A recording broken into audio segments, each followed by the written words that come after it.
All right, so we need to solve for the value of x here. The problems here are equations with fractional coefficients.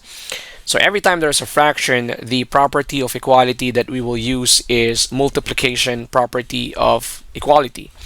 However, doing this method is basically the shortcut of that. So by doing this, it's essentially doing that multiplication property of equality. It seems not like, okay? So this is what we call cross multiplication. And this is only applicable if you have one term on the left and also one term on the right side. One of those two may be fraction at least. Okay, so in this case, we have one fraction on the left, and that's -3/2. So the first thing that I'm going to do here, because the negative sign is in between 3 and 2, is I will move that negative. So you can move that either on top or at the bottom. It doesn't matter. So in this case, what I'm going to do, again, it doesn't really matter where to put that negative sign. It's in the middle. It's kind of confusing.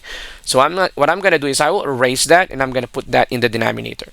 Maybe you're thinking, can I put that in the numerator? Yes, you can. But I'm just going to put that in the denominator in this problem. Okay. So for that 7, since this is a whole number, we understand that the denominator of that is 1. Okay. So this is how you do the cross multiplication. You multiply that denominator on the left, which is -2, to the numerator on the right side. So that's -2 times 7. Negative times positive is negative. So this is equal to -14. And then that numerator 3, you are going to multiply that to the denominator on the right side, which in this case, it's 1. So 3 times 1 is 3.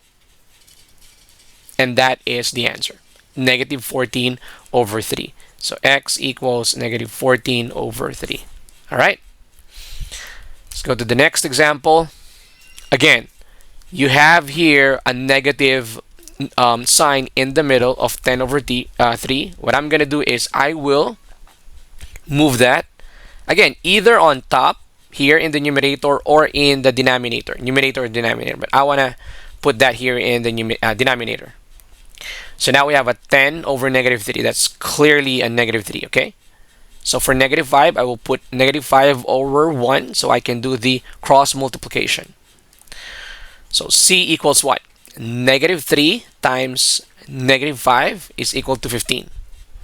So the denominator on the right side, multiply that by the numerator on the left. And the reason we're doing that way is because the variable is on the right side, okay?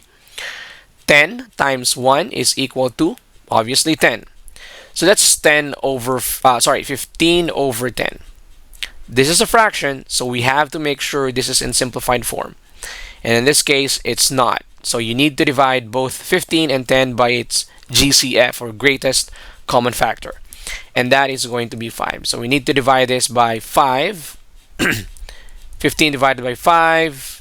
And then 10 divided by 5. Okay, so 15 divided by 5 is 3. And then 10 divided by 5 is 2. So that's the value of our C. Let's go to the last example. Here we have 4/5D equals 8. No negative sign whatsoever, so that's good, which means our answer here is just going to be positive. I'll put a denominator on 8 just to emphasize the cross multiplication. So this time I'm going to go this way. Sorry, 5 times 8.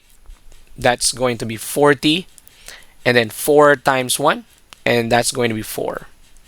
Now, 40/4 can be simplified. Okay, so that's 40 divided by 4. I might be thinking, oh, that's 10/1. You are actually correct. But since the denominator is 1, you can just remove that 1, and the answer is just going to be 10.